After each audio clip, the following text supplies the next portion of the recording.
Hey everyone, I just want to go over our lecture assignment and cover what we went over in class for those of you who need help. So let's begin. So always go ahead and open up just your part document file in SolidWorks. So we're creating a new part. Now I am going to build this on the front plane. Remember, you always want to select the plane you're going to sketch on. I'm going to select front plane and bring it normal too, so I'm drawing straight on it to make it easier. This part, it may look complicated, but it's actually pretty simple. So let's go ahead and select our sketch icon, and then go ahead and grab your corner rectangle icon. This will automatically sketch a rectangle. I'm going to click on my origin to begin my sketch so I'm connected to the origin. Now that I have a basic rectangle, I'm going to go ahead and put in my dimensions. So if you're looking at the drawing on that front view, it shows we have a total length of 5 inches. Your part can be done in inches. And it also shows that my height is 2 inches. So go ahead and put those in and hit OK. So now that we have our sketch fully defined, because it's all in black, because we're hooked to our origin, our automatic relations of horizontal lines and vertical lines popped in because of SolidWorks, and we have our 2 dimensions giving us the perfect rectangle shape. I'm going to go ahead and select this feature tab and then hit extruded boss/base. If you look on the top view of the drawing, you can see that the thickness of this back rectangle is 0.25, so 1/4 of an inch. And go ahead and hit OK. So now I just have my basic rectangle. I'm going to select this front face and hit normal to so I can draw on it as well. So next we're going to make our bottom rectangle extrude right here. So I'm going to hit sketch. Since I already have this face selected, I don't need to select a plane. I can just sketch directly on the face. So again, I'm going to select a rectangle. I'm just going to select this line down here and kind of place it where it looks pretty centered. You'll note that there is a note that says everything's centered. So we can go ahead, and if you just hover your mouse over your rectangle, you can find this midpoint. Go ahead and select it, then hold your control key down and hover up to the top, select that midpoint and hit vertical.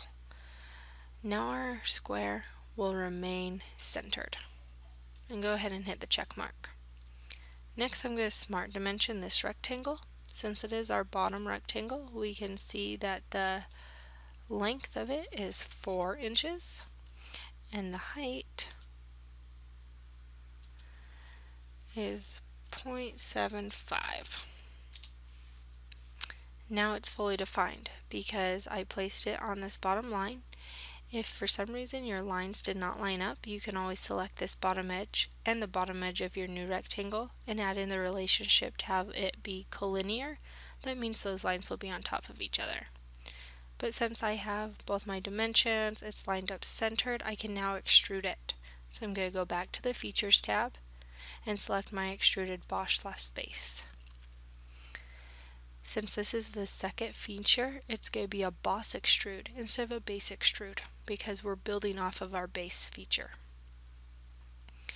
Next, for the depth, you can see that its depth on the side view is 1.25. And go ahead and hit OK. Then the green check mark. Now you can't really see it here, but if I hold the roller on my mouse down, I can rotate my whole part and you can see that extrude. Before we add our top extrude, I'm going to make the cut for this base. So I'm going to select this front face here to make sure I'm going to sketch on the right face. Select normal too. I'm going to come up under my sketch tab and select the rectangle once again. See how this bottom edge lights up? I'm going to go ahead and left click so I can place my rectangle right there. And I will smart dimension this rectangle. So my height is given to me as 0.50. You can see that in the front view of the drawing. And the width is given to me in the front view of the drawing as well as 3. So You can see it's still blue. This is because I need to center it. So once again, hover over this line till that midpoint lights up. Select it, then hold your control key down and you can do the midpoint on this bottom rectangle, or you could even do the one on this top. And go ahead and select vertical. Once I added in that relationship, you can see everything went black, so it's fully defined. Now, this is a cut. So I'm just going to turn this sideways so you guys can view it a little better. I'm going to go back to my Features tab, and instead of the extruded boss / base, I'm going to select the extruded cut icon. Once I select it, you can see that there's a preview that my icon or my cut is going to go in the right direction. If for some reason it was going this direction, obviously it's not going to cut any material because nothing's built out here. You just come over direction and select or click this arrow icon and it will reverse your direction. So if you look at the isometric view of the drawing, it will say this cut up to next plane. That means this cut, we're going to change our direction 1. Instead of it being blind, we're going to select an end direction, which will say up to next. Now you can see that just kidding. We're going to select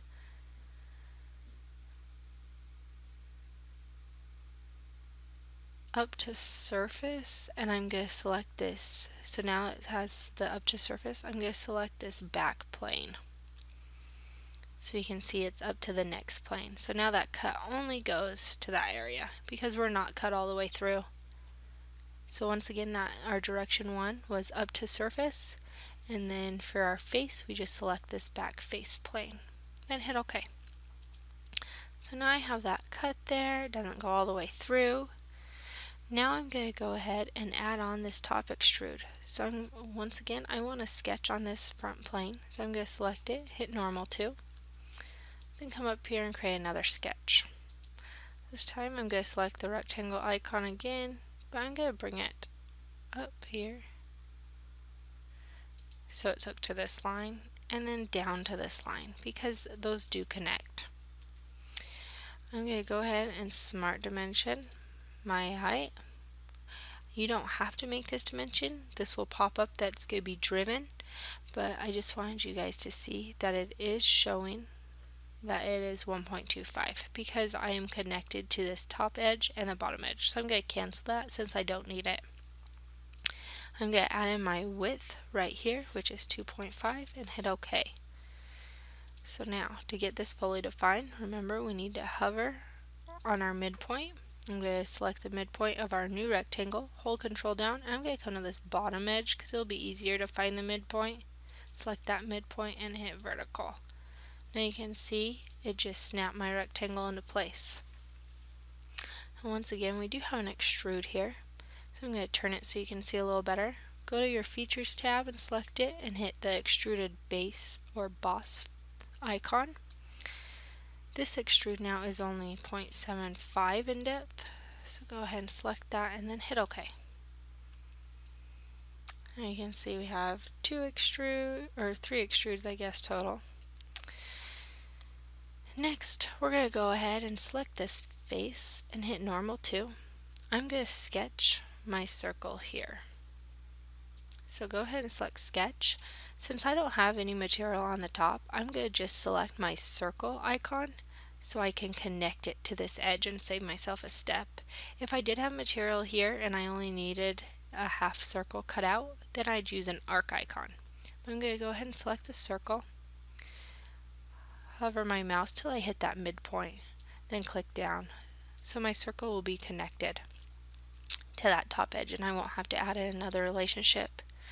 I'm going to hit the smart dimension icon, select the outside of my circle, and you can place it anywhere you want. And this diameter dimension is 1.60. Now my circle is fully defined. If yours didn't, remember just to select the midpoint and then the midpoint on this top edge and hit them to be coincident. Next I'm going to go back to my Features tab, and this is cut, and you can see in that top view of the drawing it says a diameter of 1.6 cut through all. So I'm going to go back to my extruded cut. I'm going to hold the roller on my mouse down and move my whole part so you guys can see it. So blind is only taking it up to this next plane. I'm going to change that direction 1 to be through all, so it will go through everything, and hit OK. Now you can see I have that hole there. So we do need to add some fillets and the chamfer and 2 holes right here. I'm going to do the fillets first. I'm going to do these top 2 edges. So to do those, we're going to come up under our Features tab, and you can see this fillet icon, and just click it. Next, remember to use your mouse so you can hold the roller down and move your whole part around. We're going to select this edge, and a preview will pop up, and select this edge. So now you can see our fillet type is this first constant size fillet. Our items to fillet are the top 2 edges, and then we're given a radius of 0.50. It does say 2 times radius of 0.50. That means both those edges are the same. Let's go ahead and hit OK, and then the check mark. So there's our top fillet. You need those fillets before we put our holes here, and that is why there's no position dimension for the hole cuts. We're only given the diameter dimension in our drawing, because you need to fillet these first, because we're going to add in a concentric relationship to give the correct spacing. So next, I'm going to go ahead and select my fillet icon again, and this time I'm going to select these bottom edges. I'm just holding my mouse down with the roller and changing them. I need to change this radius to 0.25 and hit OK. Now, you can't really see this in the drawing, but I did make a note of it in the lecture. These inner edges have a small fillet. So I'm going to select fillet again, and these inner edges. That's just because if you have something at a 90-degree angle, it's easy to break right here and crack, especially when you're dealing with metal. If we add in a small fillet here, it will add in a little extra material, but we're just going to have this be 0.10. So it's very small and minimal, so you can barely see it, but we know it's there if we were designing our part. In the drawing you cannot see it though, and I did just make note of this so it's not on your drawing. So our last thing before we add in our circles is we want to chamfer this front. So we're going to go up to the fillet icon, but instead we're going to select the drop down arrow and then select chamfer. Now we're going to select just this outside face edge. You can see a preview. Our notes say its depth is 0.10 and its degree is at 45 degrees, so we can go ahead and hit OK. So now we have that chamfer. So we have all our dimensions. The only thing we're missing are our circles. So let's go ahead and select this front face and hit normal 2, since this is where we want to sketch. Go back to your sketch tab and select your circle icon. I'm just going to place 2 circles right here. These can be done in the same sketch because they're going to be the same depth and size. Then select Smart Dimension. Now we know that these have a diameter of 0.50. Hit OK. Same with this one. Remember to always select the outside edge of your circle. It is 0.50. Then OK. Now I'm going to zoom in. I'm going to select the outer edge of my circle. Hold down my control key and select this outer circle as well, and my relation is going to be concentric. You see how that snapped that down? We're given equal space all around. Then hit OK. It's turned black because it's fully defined. We don't need to have a position dimension, which would be from the top edge to the center and the center to this edge, because we use that concentric relationship. So zoom in on this side, go ahead and select the outside edge, hold down control, and select this circle, and hit the concentric relationship again, and then hit OK. So, since both of these sketches are done in the same sketch, I can go up to Features and hit that Extrude Cut again, and then I'm changing my direction 1 to Through All, and hit OK. So you can see if I click down, each of my sketches were done in a new sketch, and then I created those features. Here's my first boss, my second, and then I did that cut, my third, then another cut, and then all your fillets. You can always edit any of these you need to. You can also roll this bar up so you can see what you started with and how it was built on. So that's pretty handy. So your part should look like this. Then you're just going to save it. Email me if you have any questions, and be on the lookout for our next lecture. Thanks.